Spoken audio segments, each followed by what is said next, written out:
session of our live coaching calls. We do this every Thursday morning at 10:30 a.m. Pacific. This is available to all of our members. Please join us live. You have the opportunity to engage with us, ask any questions you may have. We can have some pretty lively Q&As. Joining me today is our community manager and all-around Montessori rockstar, Deneen. Deneen, thanks for being here. Yeah, excited to be here. Thank you. And you'll notice I still avoid saying your last name because I'm so afraid of butchering it. Well, everybody does. I always say it's Goncalves, but you pronounce it Goncalves. Or if you want to be really cultural, it's Gonsalves. Gonsalves. Oh, that's pretty too. Yeah. Today we're talking about something that I think both you and I are really passionate about, which is Montessori blogging. And it's not really, I hate the word blog because it has so many preconceived notions tethered to it. You know, people think about a blog as something that's on your site that you never go to.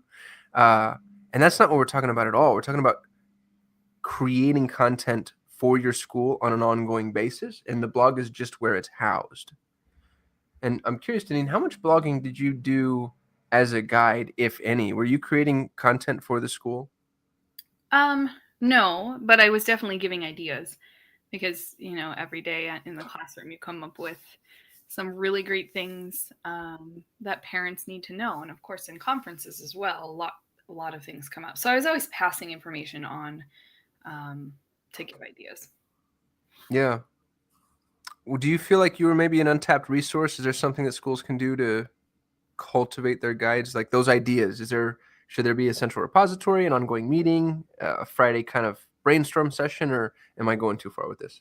No, I think that's an excellent idea. I think at least setting the stage for the conversation would go really, really far. Guides have so many great resources in their classroom.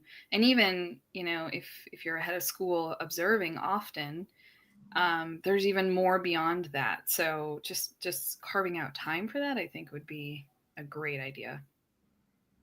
Awesome. And what I'd like to do, if you don't mind, is maybe give everybody a sales pitch as to why I think blogging is critically important from a marketer's point of view. And then you can dive in and talk about why it's critically important from a Montessorian's point of view. Yeah, absolutely. So first and foremost, there's an old statistic that's recently been debunked, but I still think that the heart of it is true. They say that 67% of a purchase decision is made before someone's ever willing to engage with an organization. And the debunking came from Forrester & Co., which is a marketing organization that basically said it depends on how you measure engagement, because going to your website could technically be engaging with an organization nowadays. And I sort of understand what they're saying, but really the heart of the matter is what they're trying to get after. People are going to do their research online and with their peers, independent of you, and make the majority of their purchasing decision before you're ever actually able to interface with them. And that should scare us all, no matter what industry you're in. You know, I mean, if you're a Montessori school and an attorney, everybody faces the exact same struggle, which is the fact that we're dealing with a hyper-educated consumer base, and the education that they're receiving isn't always aligned with what we think might be the proper narrative. So your parents, I promise you, this is an irrefutable fact, are going to educate themselves on the Montessori method without you. You're not going to be there to guide their learning. And that makes it our responsibility to ensure the content that we believe to be the most appropriate is available to them. Now, whether or not they choose to use that content is another story, and I think a lot of that depends on how good we are at it, how engaging it is. But parents are going to get to know you through your site, through your content, through your social posts before they ever step foot in your classroom. And I believe that to be a ubiquitous fact. That's true 100 times out of 100, especially in the Montessori space, because you're dealing with a hyper-educated consumer base. And I want to pause there, Deneen, and maybe let you challenge me a little bit if you think if I'm being unfair, if I'm overstepping. Is that consistent with your experience? It is, and I'm actually smiling right now because I'm not gonna push back on that. I think you said it beautifully. Awesome. That's it, because you know we have families that, well, regardless of what we know about them, we have to face preconceived ideas of Montessori, and it's very, very challenging because we're going against the grain of what 98, or I would say 95% of what the rest of childcare and education is doing. So I think, as Montessorians, we understand that and internalize that well. But with regards to blogging, we're really putting ourselves out there as a thought leader, of course, which is what what this topic is about, but doing it in a systematic way where we can pick topics that are relevant to parents and families now and kind of slowly trickle in important Montessori principles within that framework. And you do that through blogs. So I'm excited for this conversation today because it's so important. Yeah, well, I'm with you. I think this is one that really gets discarded and ignored. And blogging is that thing that's on everybody's to-do list that they just never get to because it feels unimportant. It feels like, gosh, I have so many more things to do today, and I'll get to blogging later. Yeah, and it is daunting coming up with the topics and finding time to just sit down and write. It's hard. Yeah, absolutely. I'd like to maybe reframe that paradigm for our listeners, and I want to present blogging as the beginning of the relationship. Too often we feel like when somebody calls in or when they come in for a tour, that's when we first met them. And that's not true. It's the digital age. They met you before you ever met them. They know you before you know them. And they met you online and they met you through your content. And if you're not positioning yourself well, then you are not building as strong a relationship as you could have. Now, it's not an insurmountable issue. I don't want to make it into something that it's not, but it really is a significant value add. And hopefully everybody who's listening has actually had an experience of your own when you've encountered an organization that does have epic content and just how close you feel to them, and how easy it is to engage with them and how quickly you align with their mission, vision, values. Content, the internet is nothing more than a conduit for content dissemination. It's just a big box of content. And the better we get at this content game, the more effective we're going to be at marketing. So hopefully I don't want to beat this drum any harder than I already have, but I don't want to understate the importance of it. Blogging isn't just a thing that we do. It's properly articulating our value proposition, which maybe is the most important thing that we do online. Yeah, absolutely. Sorry, I soapboxed that. No, great. It's really important to bring that out. Absolutely. Well, and Denise, I love what you just said about going against the grain. When you're going against the grain, you have to be a thought leader.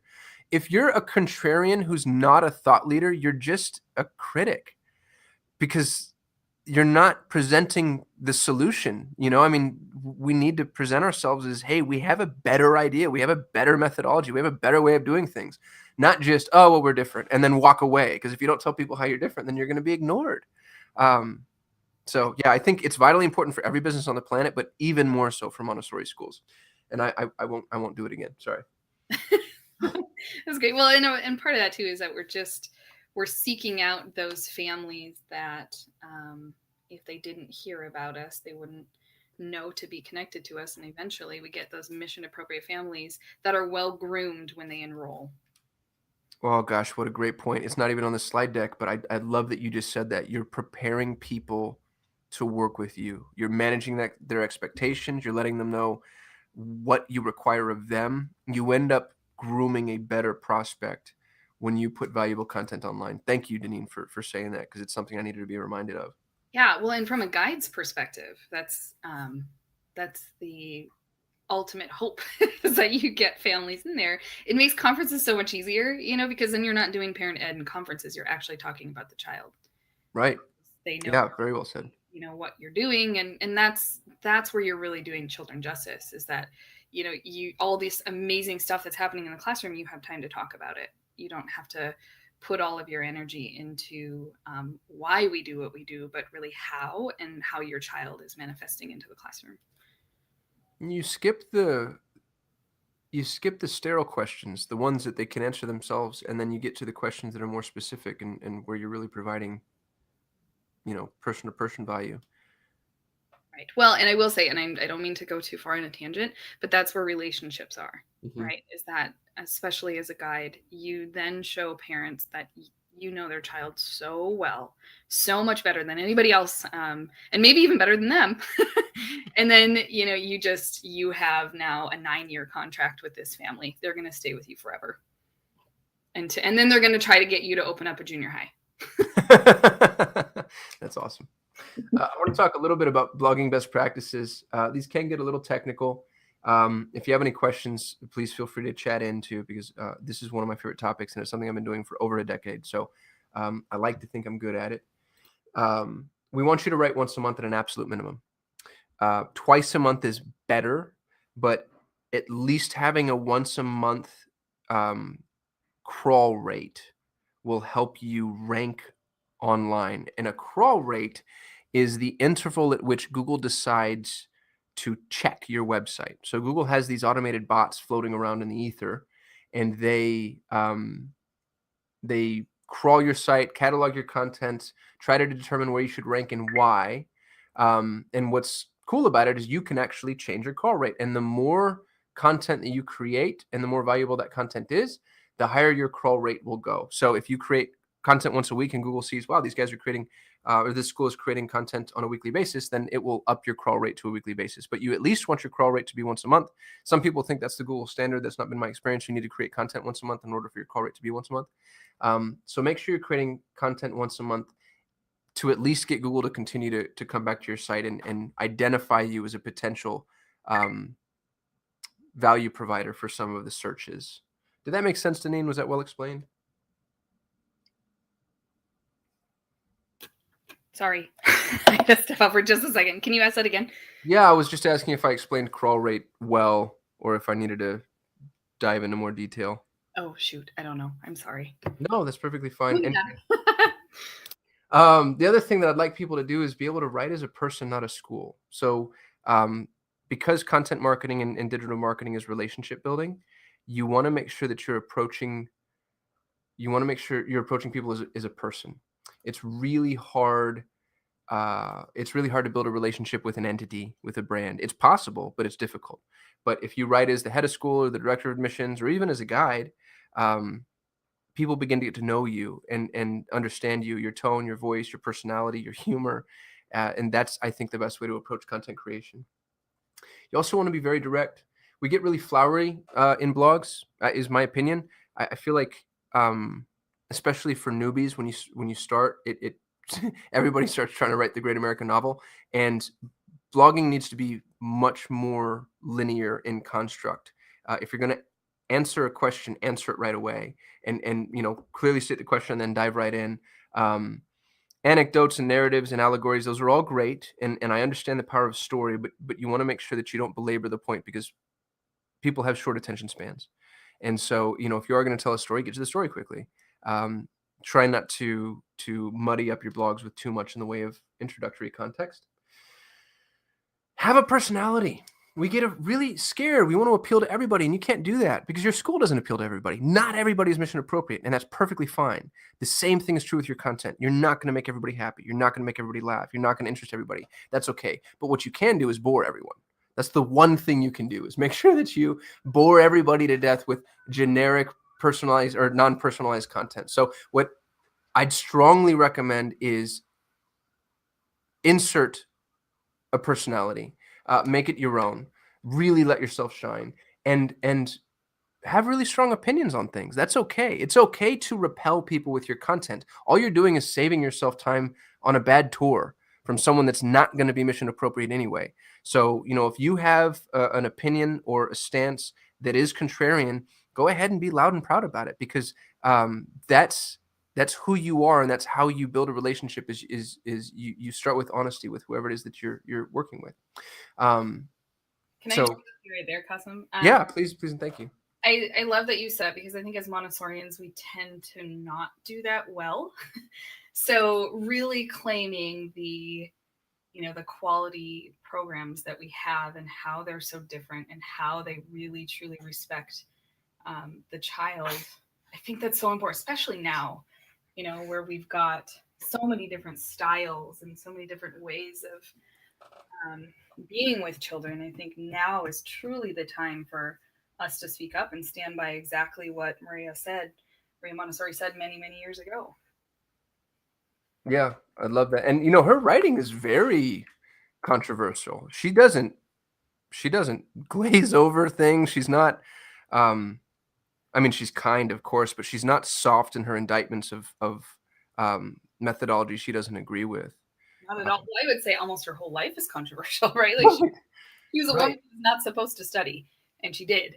And she was a scientist first before she really figured out this whole amazing development of children. So, yeah, I mean, and I think we need to do her some justice in really standing by who she was and what she created. Very well said.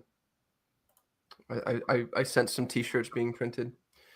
Well, they're all over. It's like you get out of training, it's like you are like officially a Montessorian, and you always have to wear a T-shirt proudly. Yeah, that's awesome. T-shirts and buttons. Let's talk a little bit about formatting.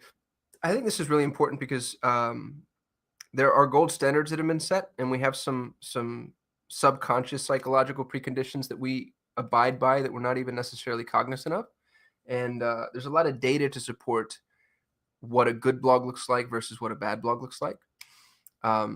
The first and most important thing is your title. This is actually really scary. I did a talk at State of Search about the echo chamber, which is just the phenomena that is the fact that we all engage with content that we're likely to agree with. But one of the points that I hit really hard was the title of an article has the power to influence you more than the copy of that article. And I think that this is a Stanford University study. And the Stanford University study was having people read an article, but they split tested it in a double-blind study where they took folks and had them read an article that had title A, and then the same people, an interval of time later, read the exact same article with a different title. And in each instance, they walked away with a completely different opinion. So the articles were based on polar archetypes. So, think red versus blue. And just by changing the title, you can send somebody away with a red opinion versus a blue opinion. And first of all, that's just it's just a scary indictment as to the way that we engage with content. But it speaks volumes, I think, about how critically important your title is. It needs to be clear, it needs to be compelling, and you have to promise something. People have very limited time, and they're not going to commit with fog. You need to be really clear about what it is that they're going to walk away with, and you actually need to give it to them too. It's really disenchanting. We've all had this experience when somebody read a piece of article that says, "Oh, how to pay off your house in half the time," and you're like, "Wow, that's really compelling." And then you read it, and it's not good content at all, and it really doesn't give you anything actionable. So think the same thing in the Montessori world. I'll show you some examples of blogs that we've written. Make a really big promise and then keep it. And it doesn't need to be overt. It can be read between the lines, but make sure you're actually delivering on what it is that you're promising. Any input on the title discussion, Deneen? You're actually really good at this, I've noticed in your editing. Oh, thanks. No, but I think what came up to me while you were talking is so many people, I feel like, are reading titles of articles and making assumptions based on the title. And then, I mean, if we look at Facebook, how many people share articles that they probably really haven't read, or comment on articles that they haven't fully read? So I don't know if that's related to what we're talking about, but that came up in my mind where I was like, man, people really do that. We're in this age of information where we just don't have time to read even articles. No, you're absolutely right. So this was another thing that came out of my talk at State of Search was 1/3 of all articles shared on Twitter were never read. So a person shared the article without first vetting the article, which means 33% of the content you're exposed to never actually goes through a human proxy. They're just reading it because they agree with what the title says, which is a little scary. Well, and kind of disheartening, a little bit depressing. Yeah, I couldn't agree with you more. Article, and you've got all of these great references, and then only 2/3 of the people actually read it. What is that? Yeah, it's frustrating to say the least. But again, it just speaks to how important it is that we have clear, compelling, and concise titles. Right. And I actually wanted to find that citation if I can, so I can share it with people. In any case, moving on, we want to make sure that we define the author. Depending on the website that you're using, if you're WordPress or Squarespace or Wix, all of those platforms have the ability to default to just publishing as admin. But when you publish as admin, a few things happen. One, the reader doesn't realize that this is being written by a real person, even if you have a signature at the bottom of the blog, because the publisher is going to show up at the top. Two, Google doesn't take your content quite as seriously, is my opinion. I can't prove this. This is anecdotal, but I have seen with our SEO clients, content that's published under a person's name ranks higher than content that's published under admin.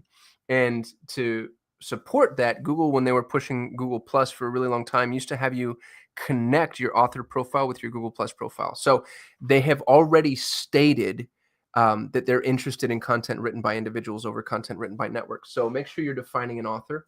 If you haven't been doing this on your blog, go back and apply it. You can do it in one fell swoop. It's relatively easy. It could take you just a few minutes. Also, make sure that you have a direct call to action. You have to tell them to do something, and it has to be very clear. Sign up, schedule a tour, come in for an information session, download our tuition, sign up for this webinar. Do something specific, and the more continuity you can maintain between your call to action and the blog, the better you're going to be. You're not always going to have a perfect connection, but the closer you can get, the more likely it is that people are going to take you up on that call to action. And yeah, I feel like people definitely need to be told what to do. Yeah, on an ongoing basis. It just makes things so much easier. It's like, okay, I know what I need to do. I'm going to do it, and then they don't have to sift through a lot of information. I think this is Frank Kern, but Frank Kern talks about how the spectrum of human communication lands between a 1 and a 10, where 1 is, elementary mode and 10 is triple PhD. And we're supposed to communicate at a 2 when we're explaining new concepts, and we tend to communicate at a 6 or a 7. And it's because it's actually, I think, rooted in the way we positively view our avatar. But because these are brand new concepts, you actually want to speak to people very simply. And I think part of that is making sure you have a very simple call to action. Hey guys, here's what I need you to do. This is what's important about this piece of content and the action that you need to take. You also want to make sure that you're using media, images, charts, graphs, visuals. Don't steal them online, because you can get in trouble for doing that. If you need to recreate them or ask for permission, make sure to do that. But media helps people engage with content to a much greater degree. And I'm going to be tangential real quick and maybe even a little self-indulgent. These were the data points I was speaking to a moment ago. 61% of the news we're exposed to comes from other individuals, not news sources. So already that's really interesting, because this was not true 20 years ago. It shows you how much power we all have and how important it is that we vet the content we're exposed to. 59% of all the links that we share are shared without being read. So essentially 60% of all of the links that a person shares, they never actually read when they share it. They just read the title. So that means 36% of all the content you're exposed to never goes through another person, which is really compelling, but also really terrifying. And that was a Columbia University study, forgive me. And then they have some documented illustrations on the ability of headlines to influence our thoughts and beliefs and opinions. And the really good one actually came out of the New Yorker. And I'll share this link if anybody's interested. Oh, actually, no, they took it down. Darn it.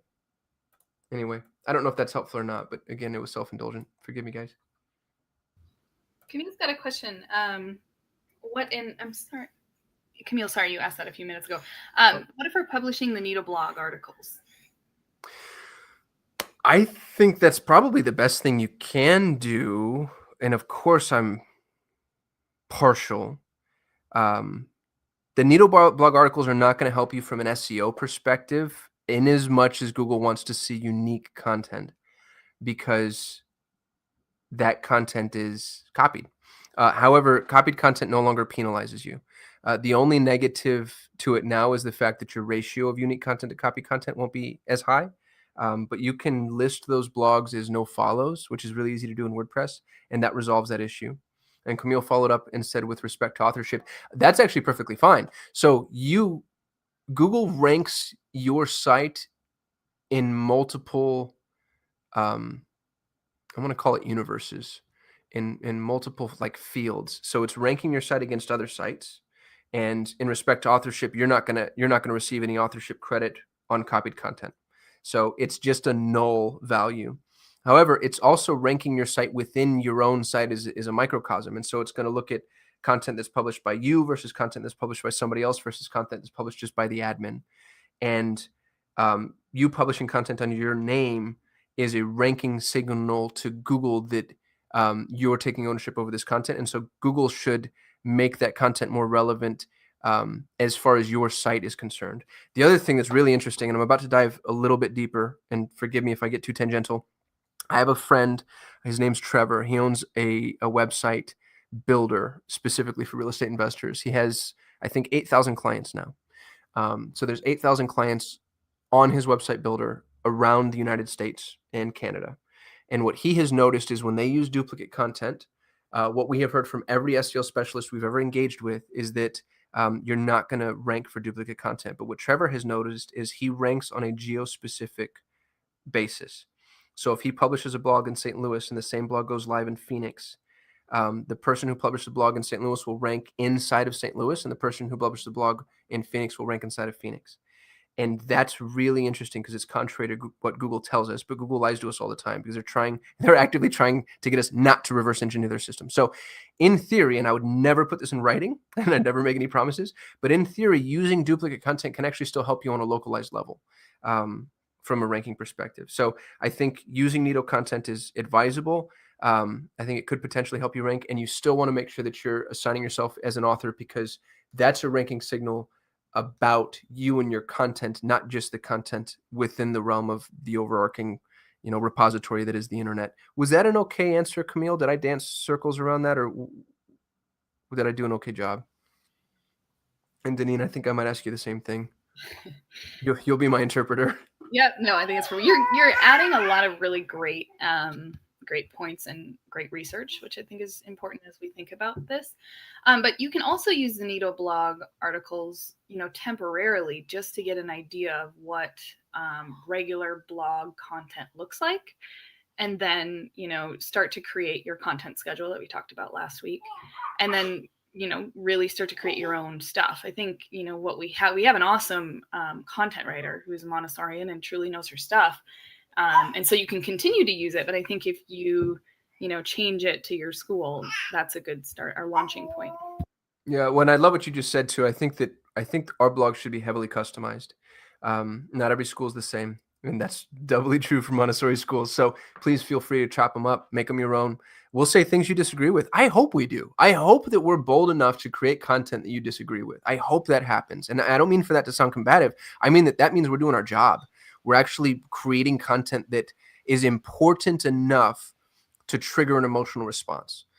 So please take the content and customize it and make it your own. And in so doing, I think you're going to provide more value to your readers.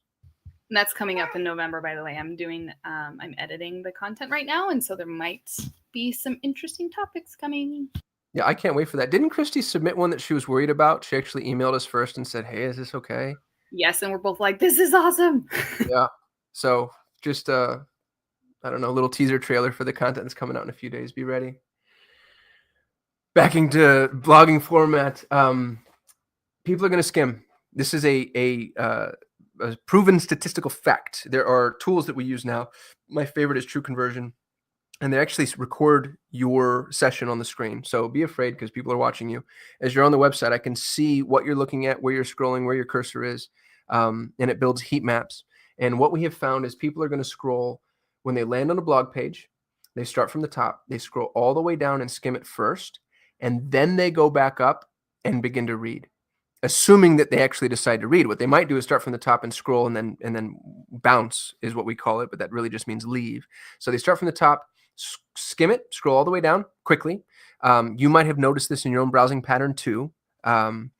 And what they're trying to do is determine whether or not this is going to be applicable to their needs if they're interested. And the way they do that, when you skim, you're skimming things like headlines, italicized text, bold text, call outs, quotes, and bullet points.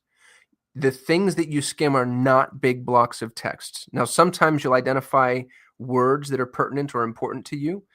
We've noticed that too. People in very specific demographics, you're preconditioned to identify verbiage that applies to you. So for instance, if you're an ASU alumni, then you're going to see the word Sun Devil before I will. It's like when you go by a Prius and then all of a sudden you see Prius all over the road. But those buzzwords aside, when people skim, they're skimming the text and content that has been made available to them to skim. So you want to make your content skimmable. You want very clear headlines on an ongoing basis. Most beginning bloggers just write one. They write one beginning headline, and then they just word vomit. You want multiple headlines throughout the entire piece of content, and you want those headlines, again, to be clear. And when I say clear, I mean use your keywords. Tell people what the content is about. Don't be afraid about letting the cat out of the bag. That's fine. If they're interested, they'll read, but chances are they're not, and they're just going to skim right past it. So, give yourself at least the opportunity of presenting your idea sort of as an elevator pitch with your headline before diving into the content. Bullet points are content gold. Anytime you can give people numbered lists, and what we do know, this comes from HubSpot, one of the most engaging subject titles ever is the blank number of ways to X. So, 7 things you can do to keep your kids engaged in the summer. That is a compelling blog title. It's a format that appeals to everybody, and that appeals to everybody because you see clickbait about it everywhere. And I'm not telling you to use it incessantly or at nauseum, but when it's applicable, please feel free to use it. And what's nice about it is people know, hey, I'm going to get a numbered list. And when they get a numbered list, they hop in, and it's really easy to scroll through. Any input, Deneen? How did I do? No, that's great. I think keeping it simple, keeping it short, it also helps, make it very clear on what you're trying to come across. So what I love, I read a couple articles over the summer of things that you can do with your children. And that right there is a Montessori opportunity to talk about getting children out in nature, making sure that they have free play, that they have choice in what they want to do, and that they are allowed to be bored. So, there's just so many opportunities when it comes to, listing 5 or 6 things that you can do with your child, or responses that you can have when your child is having a difficult time, or they're not listening to you, or, you struggle in the morning of how to get your child out the door. And again, opportunities for us to talk about choice, talk about freedom, talk about respecting the child, which I talk about all the time, but that's ultimately what we do. So yeah, just to reiterate that point, it's absolutely imperative that we use that format. I love that we have permission to bore our children now, because it just makes me feel empowered to tell my kids my jokes. Yes, please do. And then they'll just question you more. Technical best practices. I'm about to put everybody to sleep. This is where I lose some folks. It's still important and worth taking note of. On-site SEO, technical SEO is no longer quite as important because Google has gotten very, very intelligent. That said, there are some things that we need to do still. The first one, and the most important one, is your blog title. Your blog title is one of your more important ranking signals. This is one of the first things that Google uses to identify the topic of your blog. If your blog title doesn't match the subsequent content, then you're telling Google that you're not maintaining continuity between your promise and your ultimate delivery. You also want to make sure that you're getting really close to the root of your domain with target keywords. So if my domain is nidomarketing.com and the blog that I'm writing is about video production, what I want to do is, instead of saying nidomarketing.com/how-to-make-compelling-videos, it should be nidomarketing.com/videos-production how to make them compelling. If that makes any sense. You want to restructure your titles so that the most important facet of what you're saying lands closest to the root, specifically in your URL. So your web address, your URL for every blog, shouldn't be a long string of ugly characters that nobody can understand. You want it to be something that somebody can actually read. And the title and the URL should be very close to each other. Any questions about that before I move on? I know this gets a little heady. I also want to talk about the H1 tag. The H1 tag is a text tag that you can apply inside of the WYSIWYG in WordPress. And WYSIWYG is just a mean, ugly acronym for what you see is what you get. So when you're creating content in WordPress or Wix or Squarespace, the text editor you're using is called a WYSIWYG. And you've probably already noticed that when you're formatting your text, you have a bunch of weird options that you're not used to. They're different from like Microsoft Word, for instance. You'll see, paragraph, citation, and then, of course, heading. And usually there's multiple: heading 1, heading 2, heading 3, heading 4. Make sure to have a heading 1 and try to make your heading 1 the most important topic of that article. And that, again, is a ranking signal. And Another thing you've probably noticed when you're writing blogs is it allows you to define a meta description.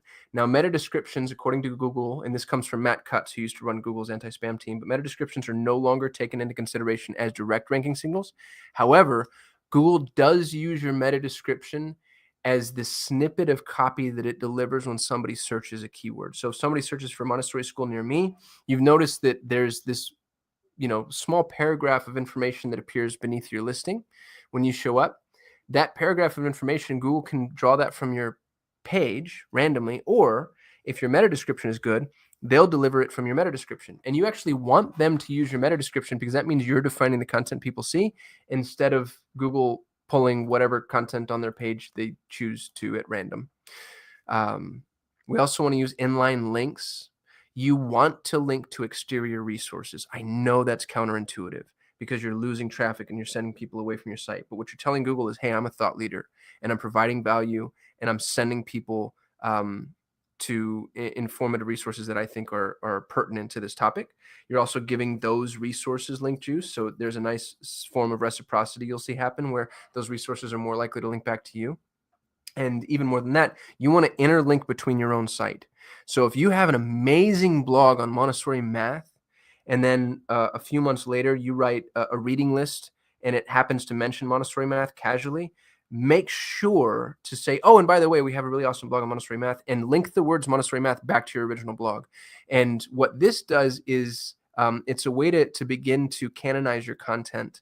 And that it's actually the canonical tag is the technical term. You want to tell Google which content is the most important topically. And you might have 5 or 6 blogs on Montessori math, but if you keep referring back to one in particular, Google starts to go, oh, okay, this is the important blog. And again, it's a pretty strong ranking signal to them. And lastly, and hopefully not everybody's asleep, you want to apply alt tags to your images. When you upload an image into your website, and this is true for every single major website builder, WordPress, Wix, Squarespace. When you upload an image, it asks you to name the image and it asks you to apply an alt tag. The name is important, but the alt tag is critical. The alt tag, it's short for alternative. The alt tag is what Google will deliver if for whatever reason the image is not available. So if I'm on a slow browser or a mobile device that's not allowing me to load the image, or there's something wrong with the server, Google's going to deliver this alt tag instead of the image. So what Google's saying is, hey, what text is a good alternative for this image? Which really means that's the most descriptive text available for that image. And what you're doing is telling Google what that image is. That will help you rank in Google image searches. And it also, if it maintains continuity between your title, your URL, your H1 tag, and your description, now what you're doing is telling Google every step of the way, hey, this is truly what this topic is about. And the last thing I'll say, and it's not on my bullet pointed list here, but you want to maintain continuity. So if we're talking about Montessori math, I want the words Montessori math in my title, in my URL, in my H1 tag, in my meta description, in my copy, and as alt tags on my images. Now, you don't want to use it for the sake of using it. People used to talk about key phrase permeation as though it was a real thing. It's not. You can use it, if it's only natural to use it 1 or 2 times, that's perfectly fine as long as you're using it. But don't go in there and try to fluff as many occurrences as you possibly can, because that's not going to help you. Google has an algorithm that will actually penalize you for that. Stop and take a breath. Deneen, will you be my Montessori litmus test? Was that of value? And is there anything that I need to clear up, you think? No, I think that was perfect. It's such good information for this and how we do it. Because, I think most of us are not aware of it. And this is like your world, this is what you do. So it's really, really good for us to hear this and keep that in mind as we're doing this. Yeah, well, I hate to say this, but you don't want to waste your time. You spend an hour and a half writing a blog, at least. And this is 5 minutes worth of work when you get good at it. And you don't want not doing the 5 minutes worth of work to be the reason that your blog is not being seen or found. And Melissa said, great info. Thanks so much, Melissa. And I have a question from Teresa. She said, is this blog directly on the school website? The answer is absolutely yes. And this is a mistake I see made all the time. Thank you so much, Teresa. This is such an excellent question. Your blog needs to live on the same domain. That means it needs to be, and I'll show you an example, actually.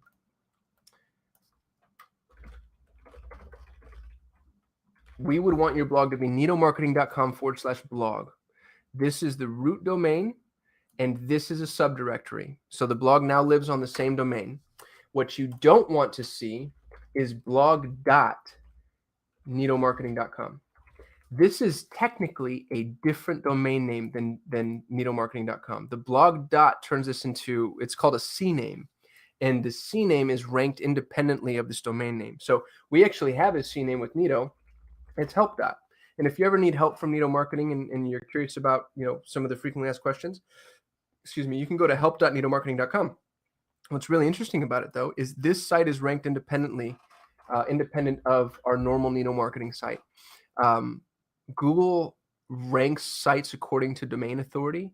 And when my site begins to rank for something, when one page ranks for something, it makes it much easier for a subsequent page on the same domain to rank for something. So by putting your blog on your website, you're making sure that you're basically passing that authority along to subsequent pages in as much as that is possible. So make sure that your blog lives on your site. If it doesn't, have that changed. And you might have a webmaster that wants to push back on you, or your website builder tells you it's going to be hard or that it doesn't matter. That's not true at all. You want your content to live on your main site, and that is critically important. Teresa, thank you so much for that question. That's something I should have brought up. I just didn't think about it. Okay, so we've written the blog. We did the hard part. It's properly formatted, and now we need to promote it. And again, this is actually potentially 5 minutes worth of work if we do it correctly. The first and I think easiest thing to do is just post it on your social channels. There are plugins in WordPress that automatically publish to Facebook and Twitter the minute you post a blog. So you can just install that plugin and never have to worry about this again. A blog goes live and bam, it's on your Facebook page and it's goes out to Twitter. Posting these to Facebook and Twitter takes, I think I could probably do it in 45 seconds. So there's no excuse not to promote your blog once you post it. Even if you're not getting a bunch of interaction, Facebook tends to show you how many people have seen it. Even if your numbers are low, these can be ranking signals to Google too. Facebook actively hides their content from Google because they're in a childish match of sorts. But Twitter, some Facebook content is visible to Google, of course. Twitter is generally visible to Google. So you want to make sure that you're posting these ranking signals. And one of the things Google can see, even if it can't see Facebook's content, is on mobile devices, it can see people using, it can see referral traffic coming from Facebook to an article. And so that ends up being a ranking signal. Also, promote your blogs and your email newsletters. You'll notice if you're using the Nido content that all of our blogs have an associated newsletter that goes out that week. And this is called repurposing content. There's no reason not to do this. If you create one piece of content, you can actually push that across multiple mediums. One blog can turn into 5 or 6 social posts, I'm sure, because you just pull out little snippets from the blog. It can turn into an email newsletter. You can turn into a press release. You can probably turn it into an infographic. Maybe it's the beginning of a video. Once you've created a piece of content, that's the hard part. And then repurposing it gets a little bit easier each time. You also want to put these inside of your nurture sequences. Your nurtures should be built with the intention to educate your prospects. So when somebody comes and, let's say that they download your tuition rates, or they come for an information session or a tour, you want to drip content on them, but you don't want that content to just be like, hey, how's it going? Haven't heard from you in a while. Instead, you want to say, hey, here's some, 7 things you can do to keep your kids busy this summer. That's compelling. That's thought leadership. That's value add. And you can use this type of content in your nurture sequences. You also want to have a content repository. I think that more often than not is your blog, but have a place parents can go just to search for things. If they have a question, what do you feel? How do you feel about screen time? We have a great blog in Nido's repository, The Great Screen Time Debate. So make sure to have a content repository that parents can search, make searchable by key phrase, which is also a really easy thing to do instead of WordPress. Using your content in paid advertising. We use this. This is our best, highest performing Facebook ad campaign. Is we use a really compelling blog to qualify prospects, and then we remarket to those same prospects. It doesn't work for every school. We've actually had a few schools recently turn off Facebook. I've noticed that Facebook took a really significant dive after the congressional hearing. I think they turned off some of their more advanced targeting for fear of legal repercussions. But even so, it has performed really well for quite a few schools. And one of the best ways to do that is to use content as a qualifier. And then lastly, and I'll shut up now, Denise, I'm monopolizing the conversation, forgive me. But make sure you're updating and revising your content in as much as it's necessary. If you have the definitive guide to Montessori education for 2017, well, then update it when 2018 comes around and maybe add a couple of notes or something, because Google's going to see that. And then now you've added a new ranking factor as they've crawled your content. So pausing there, Deneen, so sorry for just popping up at the mouth here, but anything to add or check me on? No, again, don't apologize. This is really important. All of this stuff, in considering what we're doing and how we're writing it. So I don't have any input. I'm just learning, and I love this. And I hope that our members are also enjoying it and getting a lot of really great tidbits of information so that we ultimately aren't wasting our time and that we are knowledgeable about what we're doing, because we don't have a lot of time. So want to make sure that we're efficient and we're using it wisely. So all this information is really great.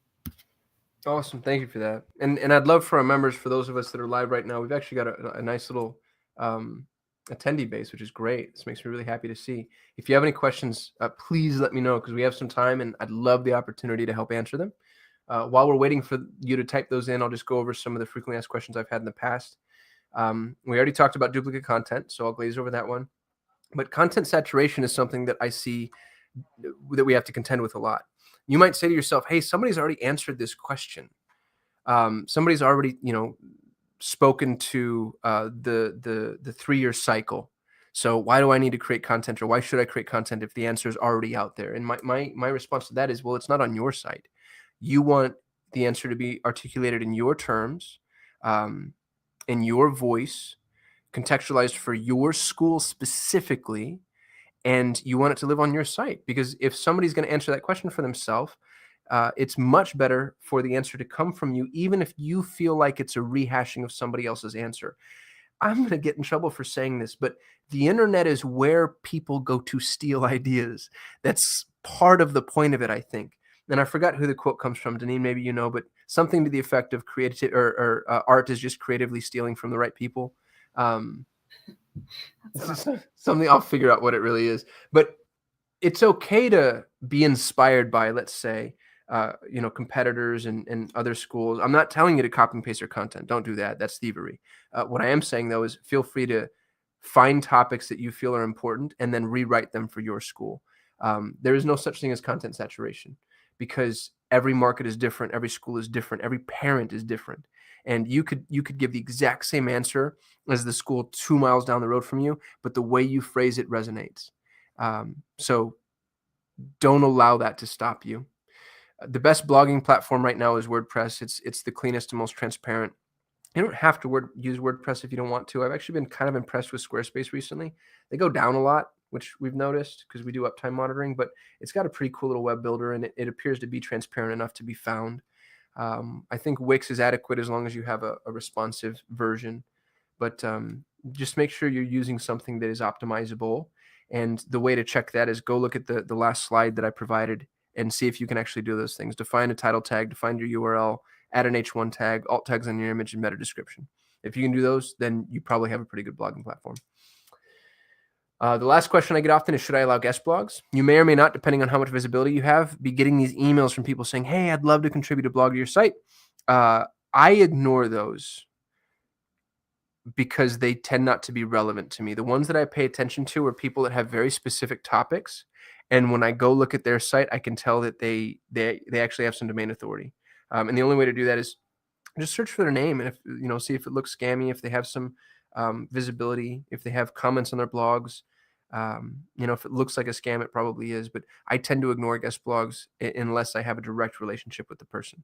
So, if another school, let's say that you have a feeder school, if they want to post a blog to your site and you post a blog to their site, that's fantastic. There can be nothing better. But random solicitation from some blog network, I don't entertain those at all, because it's just too hard to figure out who the good guys are and who the bad guys are. And that's it. Questions, comments, concerns, confessions. Deneen, I didn't let you talk much at the end here. Again, forgive me. I got really excited about it. That's all good. This is a good topic. I have a question for you, and maybe we could just kind of talk back and forth, and hopefully some members will have some input. What happens if you're ahead of school and you go, yes, I totally get it, Cosmo and Deneen. We are, I understand that blogging is important. I am not the greatest writer of all time. So who do I find to help write blogs, and how do I find my people? I think the first thing I'd point at is our content repository. If you're a third plane member, you get one blog for every week, one email for every week, and a social post for every business day.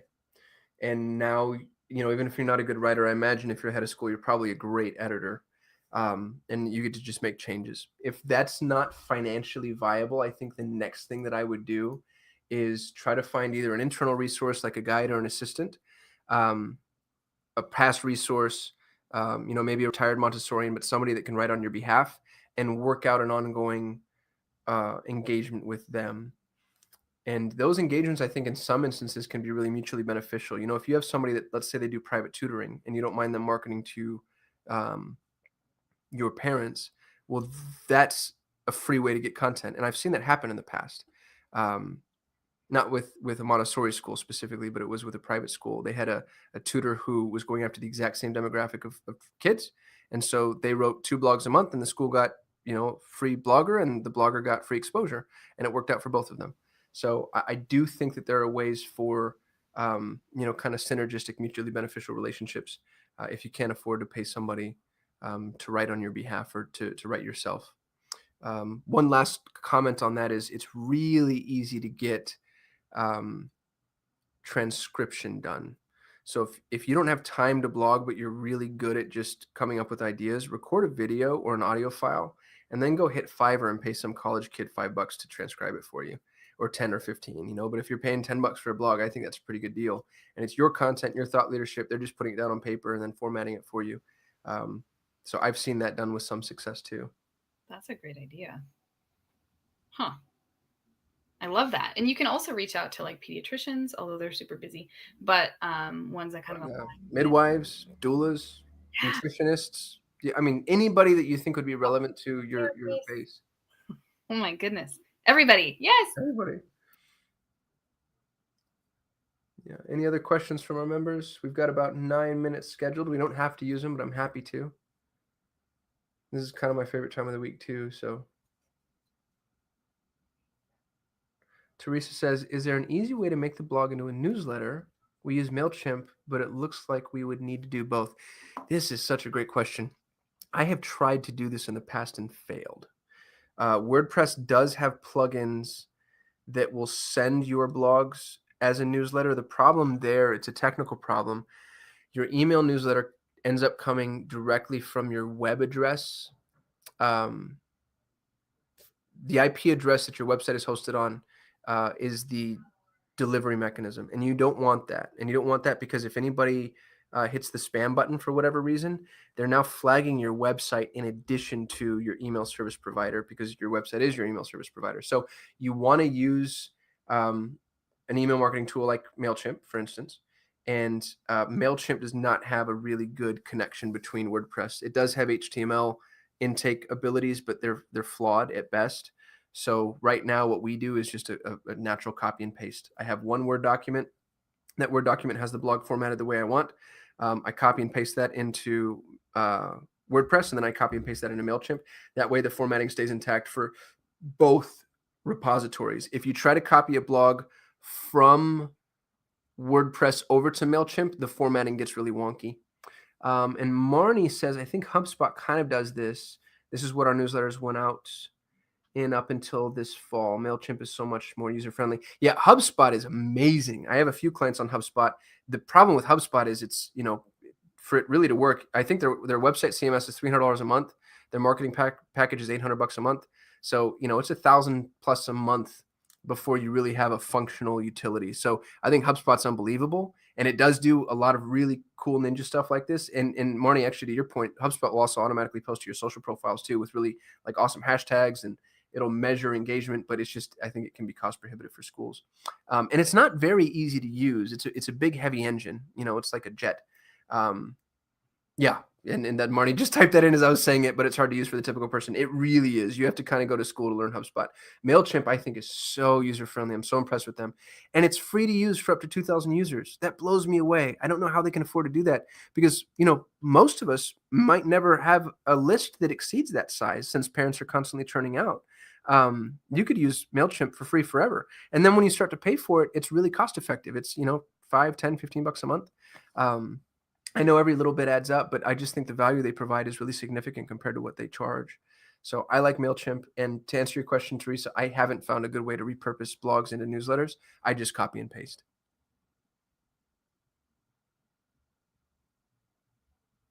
Absolutely. Thanks for the questions. And I just want to parrot, I know I've said this on multiple coaching calls. Thank you so much for these questions. I think that you bring so much more value. We're recording these calls. In case you aren't familiar, these calls are placed when you're in the Nido member area. If you go to start here and then go to the Montessori Marketing Method, you'll see an entire library. And this is every single coaching call that we've done so far. And they're in chronological orders by lessons. So here was last week's coaching call, crafting a content schedule. And then this one, by the end of this week, will be posted as lesson 18. So you can always review these, refer friends and family to them if they need to catch up. But we wanted to build kind of a curriculum, a narrative, because I think our courses are great, but they're also scattered. And one of the biggest pieces of feedback we got from our incoming members is, where do I start? Which I think was good. It was good feedback. Marnie has a question. Our guides use another platform for blogs. Some of them I'll enter into the HubSpot for a blog list. Oh, okay. What platform, Marnie, if you don't mind me asking, are you guys using, or do you know?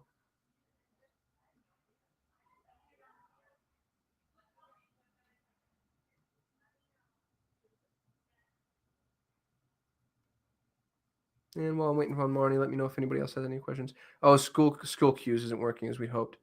Yeah, I will go into MailChimp now. Totally understood. I'll save my comments on school queues because I don't want to take sides there.